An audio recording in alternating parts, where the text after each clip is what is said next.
The Mindset That Ruins All Male-Female Romantic Relationships. A video essay by The White Rabbit. We are all no strangers to how many different kinds of toxic dynamics exist between men and women. But what if I told you that the fundamental reason for every single one of those unhealthy dynamics is one reason? All toxic male-female romantic relationships stem from the same root. This root is what I'm going to explain in this video and how to heal from it.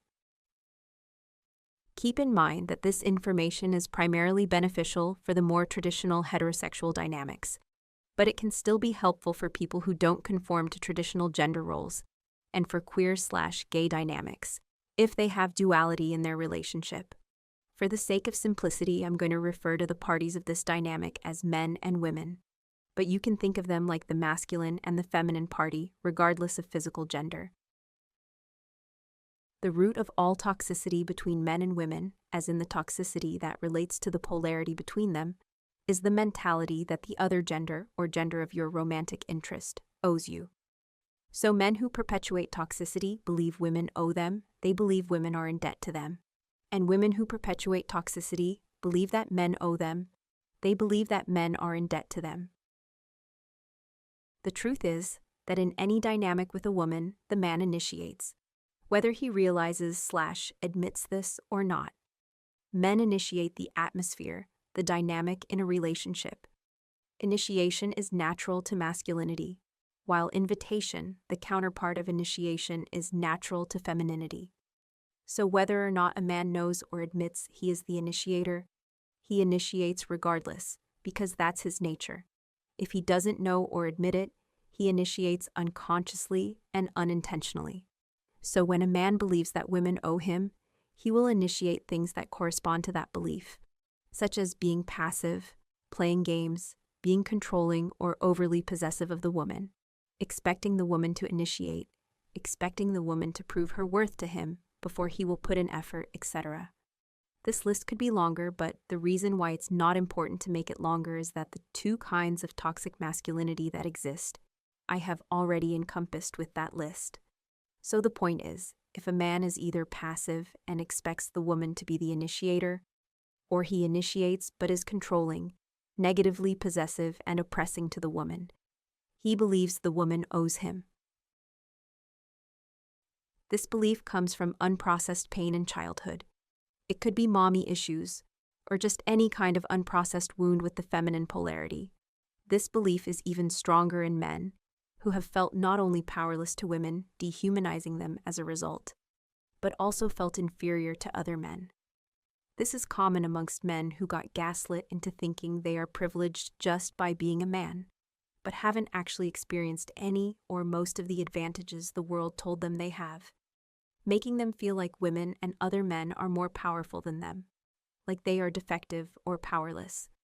Boys need things from women as kids, especially their mother, and when she fails to meet these needs, he becomes wounded and will develop all kinds of coping mechanisms, primarily beliefs and mentalities that then create coping habits and behaviors. If a man hasn't addressed and processed his wounds relative to women, he will keep expecting women to meet those unmet needs. Keep in mind that after being wounded, it's not as simple as still needing those needs, it's actually a little more complex. Because when your needs get unmet as a child, you develop destructive beliefs and shame about yourself primarily. So when a man expects women to meet his unmet needs, it's not just for the needs to be met, but for him to be able to let go of his shameful identity by virtue of women meeting those needs. However, as much as it's possible and good to heal through relationships, it is never going to work if you do not want to be there for yourself first. People who believe the other gender owes them believe that because they are unwilling to be there for themselves in times of need. The beliefs of shame they developed about themselves as a result of not getting their needs met make them think they are not worthy of being there for themselves, so they never are, and so they expect others to take care of them entirely. But see here that for a man who believes women owe him, the antidote will never actually be a woman paying him this debt he perceives to exist. It will be him being there for himself. The reason why that is that even if a woman did exactly what he needed, he will still feel powerless to her and will resent her for the power she has over him. So the solution is to take responsibility for yourself in all areas of life, emotional wounds included. And just as a side note, I want you to consider that a man who is there for himself and isn't desperate in relationships can still get his needs met from women. But he will be empowered in that because when you're not desperate, you are also not powerless to the people around you. So empowering yourself will not compromise women meeting your needs, it will just make you feel empowered in it. So men initiate and they express energy towards a woman. Women can invite or welcome a man's initiation, and they can receive and respond to his expression of energy. When a woman believes that men owe her, she will invite, receive, and respond to men's energy according to that belief. But before I tell you how that looks, let me clear up a common point of confusion.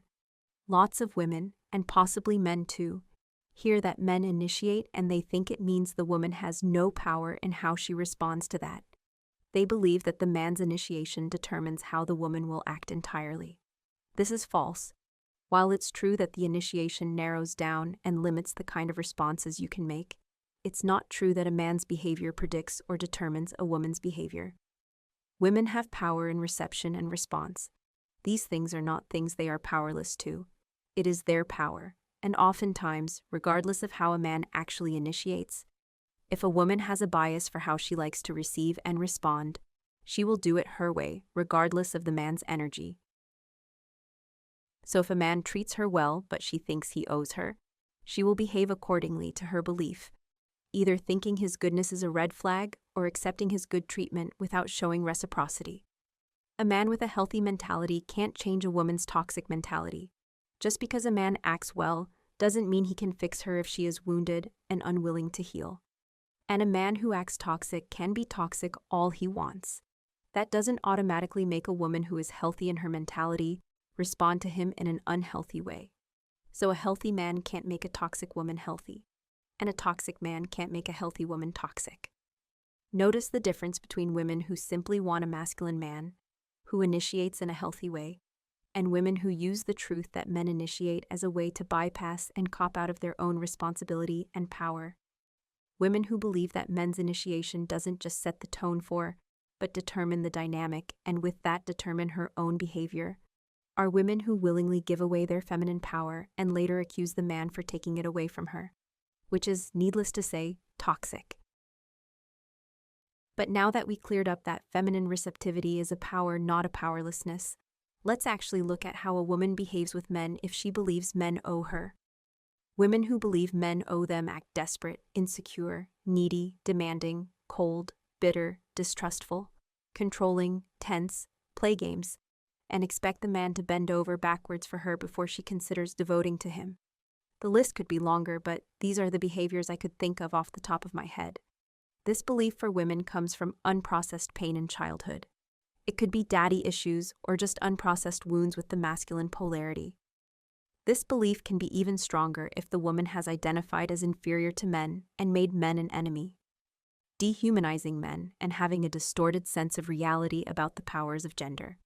This is common in women who have been indoctrinated with the notion that women have no power compared to men, and need to rebel or fight against men's masculine power in order to gain power for themselves. Girls need things from men as kids, especially their father, and when he fails to meet these needs, she becomes wounded, and will develop all kinds of coping mechanisms, primarily beliefs and mentalities, that then create coping habits and behaviors.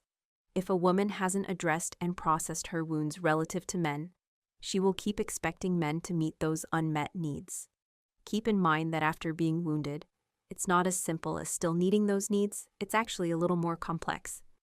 Because when your needs get unmet as a child, you develop destructive beliefs about yourself primarily. So when a woman expects men to meet her unmet needs, it's not just for the needs to be met, but for her to be able to let go of her shameful identity by virtue of men meeting those needs. However, as much as it's possible and good to heal through relationships, it is never going to work if you do not want to be there for yourself first. People who believe the other gender owes them believe that because they are unwilling to be there for themselves in times of need. The beliefs of shame they developed about themselves as a result of not getting their needs met make them think they are not worthy of being there for themselves, so they never are. And so they expect others to take care of them entirely. But see here that for a woman who believes men owe her, the antidote will never actually be a man paying her this debt she perceives to exist. It will be her being there for herself. The reason why that is that even if a man did exactly what she needed, she will still feel powerless to him and will resent him for the power he has over her. So the solution is to take responsibility for yourself in all areas of life, emotional wounds included. And just as a side note, I want you to consider that a woman who is there for herself and isn't desperate in relationships can still get her needs met from men. But she will be empowered in that because when you're not desperate, you are also not powerless to the people around you. So empowering yourself will not compromise men meeting your needs. It will just make you feel empowered in it. The healthy version of a man, in contrast to this mentality, is that he does not believe women owe him. He is there for himself. He does not cower away from his pain or his faults. And because of that, he can interact with women in a healthy way with no strings attached. He will go for a woman that he not only actually likes, but who compliments him, not a woman he can use to caress his ego and enable his lack of healing. He will initiate consciously because he wants to, with dignity and authentic integrity to his own values and standards. He wants to earn her trust and respect, and he would be concerned if she either never wanted to trust him or wanted to trust him blindly. He would never go for a woman that tries to deceive or manipulate him, and he sees through the games women play. After discerning that the woman isn't toxic, he will be committed and loyal to her. When met with a woman of the same healthy mentality, the healthy energy exchange begins like an infinity pattern. They feed each other with nourishing energy. But if he is met with the demanding woman who believes he owes her, and will just take and be distrustful, if he realizes their differences, the man will let her go because he doesn't want that relationship. It's simply not fair or compatible to him. Keep in mind that while it may be frustrating to realize the woman has the toxic mentality, for a man with the healthy mentality, a woman like that isn't going to be triggering. It's a bummer, not an outrage. And he can let her go respectfully, without resentment. The healthy version of a woman, in contrast to this mentality, is that she does not believe men owe her. She is there for herself. She does not give away her feminine power to get a man. And because of that, she can interact with men in a healthy way with no strings attached. She will not invite or entertain toxic men. She will only go for men who have the same healthy mentality. She will go for a man who she actually likes, who compliments her, not a man who caresses her ego and enables her lack of healing. She will invite, receive, and respond to the man consciously with integrity to her values and standards. She is energetically open instead of closed and fearful. She is confident and graceful because she can count on herself in need. And she will communicate clearly because she isn't ashamed of giving a man feedback. She would not go for men she can't respect. After discerning that the man isn't toxic, she will be devoted and loyal to him. When met with a man of the same healthy mentality, the healthy energy exchange begins like an infinity pattern. They feed each other with nourishing energy. But if she is met with the passive or the controlling man who expects her to serve him without him initiating serving her, as soon as she realizes their differences, she will let him go. She will reject him with respect, because it's simply not fair or compatible to her. And keep in mind that while it may be frustrating to realize the man has the toxic mentality, for a woman with the healthy mentality, a man like that isn't going to be triggering. It's a bummer, not an outrage. And she can let him go respectfully, without resentment. Only toxic women get mad at and try to change toxic men. And only toxic men get mad at and try to change toxic women. Remember that. Let's look at the 4 possible scenarios. 1. The man is toxic, but the woman is healthy. He is initiating in either passive and needy, or controlling and oppressing ways towards the woman. The woman rejects him at the first sign of his toxic mindset. 2. The man is healthy, but the woman is toxic. He initiates consciously according to his standards.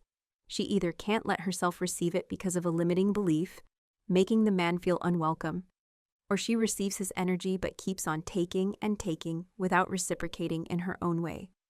At the first sign that the man sees she is toxic, he stops pursuing her. 3. Both the man and the woman is toxic. They both believe the other owes them. The man initiates unconsciously by either being passive and needy or controlling and oppressing, and the woman reacts triggered like she was personally attacked. Because she is also toxic, she takes the bait and she reciprocates the needy and demanding energy. She resents him and wants him to change. He resents her and wants her to change. Even though their relationship is bad for the both of them, they are comfortable in their ways and are both too egotistical to think they need to change their mentality, so they stay together or break up and enter the same dynamic with a different person. Their dynamic can be summarized in this tiny dialogue. You should do this for me. No, you should do that for me. 4. Both the man and the woman are healthy in their mindset. The man initiates consciously according to his standards, and the woman receives him consciously according to her standards. They are both respectful, trustworthy, authentic, and have pure intentions. They keep on dating and potentially get into a relationship if they like each other and are compatible as people. The dynamic between them is nourishing to both of them. It's a win-win. Remember, toxic people are looking for a partner to use. Healthy people are looking for a partner to love. So if the relationship is too difficult, at least one of the parties are in it with impure intentions. It only works well if both parties have pure intentions. How to heal from the toxic belief that men/women owe you. 1. Get clear about your issues. What exactly caused you to develop this belief? 2. Be unconditionally present and supportive for these vulnerable parts of you. Practice presence, acceptance, and support for the parts of you that are still distressed. 3. Process your feelings somatically. Let all the emotions pass through your body, and take note of any information regarding needs and boundaries that the feelings carried. Seek professional help if needed. 4. When you feel seen enough and safe with yourself, and when you have processed your feelings, challenge and question the integrity of your belief, look towards counterproof, take your mental construct apart, and see what you haven't seen before. If you still want to believe it, explore in what way does this belief still serve you. Perhaps this belief enables you to see someone in a better light and helps you stay loyal to them. Explore any potential reasons you might still want to hold on to the belief, even after having processed your feelings. 5. Develop a more realistic sense of reality about the opposite gender and drop the extreme thinking. Also develop a more empowered relationship to yourself. Take responsibility for yourself. Change the belief, let go of the old belief, and embrace the new mentality. The new belief is, for men, women do not owe me, and I do not owe them. For women, men do not owe me, and I do not owe them. We want to be with each other because we like it, not because we are powerless to each other. Thank you for watching.